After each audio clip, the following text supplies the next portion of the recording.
مجھے شادی سے انکار تھا کیونکہ مجھے سسرالی رشتوں سے چڑ تھی، بلکہ نفرت تھی۔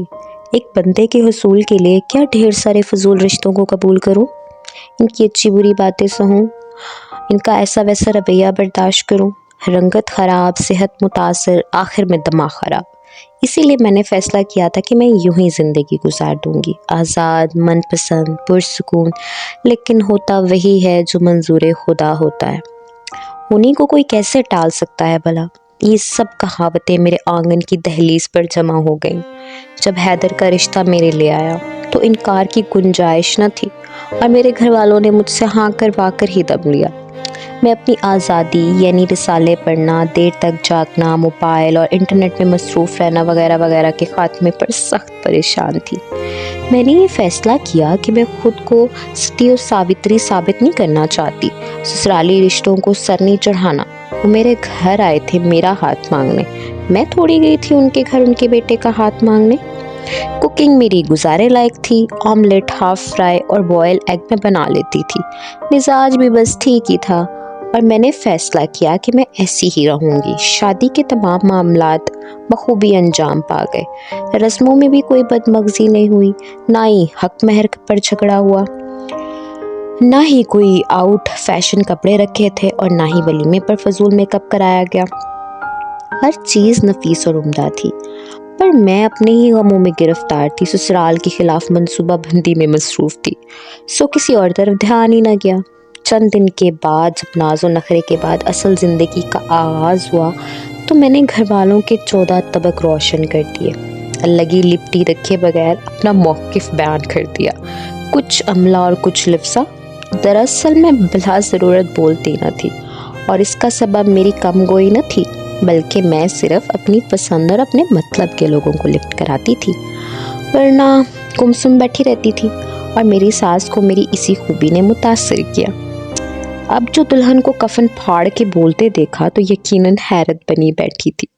ایک نند اپنے گھر کی تھی، ایک دیور اور ایک نند پڑتے تھے۔ سسر اور میرے شوہر جاب کرتے تھے، خوشحالی تھی، پیسے کی ریل پھیل میں خود کو بیڈ روم تک محدود رکھا تھا، کسی سے بات نہ کرتی، مجبوراً کلام کرنا پڑتا تو میرا انداز ایسا ہوتا کہ سوال کرتے تو جواب دیتی، میں سوال کرتی تو صرف جواب ملتا۔ میں ایسی اپنی کامیابی سمجھتی، میرے پہننے اوڑھنے اور آنے جانے پر کوئی پابندی نہ تھی۔ میری امی جو میرے خیالات پر ہولتی اور ٹوکتی تھی، اب مجھے اس طرح عیش کرتے دیکھ کر خوش ہوتی اور دعائیں دیتی تھی۔ آپ کی سوچ غلط تھی امی، میں کبھی آپ کو فالو نہیں کروں گی۔ میں ٹین ایج میں تھی جب میں امی سے یہ کہا کرتی تھی، اور میں نے یہ ثابت کر کے دکھایا تھا۔ اس کی وجہ میری دادی اور پھپھو کا میری ماں کے ساتھ ناگوار سلوک تھا، بلکہ ظالمانہ کہنا زیادہ مناسب ہے۔ دادی سارا دن پلنگ پر بیٹھ کر حکم چلاتی، پھپھو مزاج داد اور چاچو عضو معطل، اور ابو ہے جب تک دادی زندہ ہیں زندگی ایک سزا تھی۔ امی کے کپڑے، بے رونق آنکھیں، بری حالت ابو کو نظر نہ آتی، سب لوگ امی پر ترس کھاتے، ابو صرف تابع دار بیٹے تھے۔ ان حالات نے مجھے باغی بنا دیا اور خود سر بھی، سو آج میں بھی جو کچھ بھی تھی حالات کے رد عمل کے نتیجے میں بنی تھی۔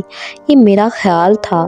سسرال میں سب نے میری ہٹ دھرمی پر سمجھوتا کر لیا سوائے میرے شوہر کے، وہ مجھے ٹوکتے پہلے پیار سے اور پھر سنجیدگی سے۔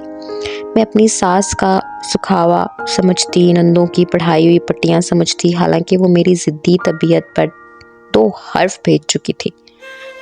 وقت اپنی چال چلتا گیا، سسر وفات پا گئے، دیور باہر پڑھنے چلا گیا، چھوٹی نند بیاہ دی گئی، میرا مزاج اور روش وہی تھی، لیکن ساس اب علیل رہنے لگی تھی۔ عمران کا سختی سے حکم تھا کہ گھر کی طرف توجہ دو، اب میں مارے باندھے کام لیا کرتی تھی، تو بچوں کے باوجود میری خوبصورتی قائم تھی۔ میں اپنی ایک چھوٹی بہنوں سے کم عمر لگتی۔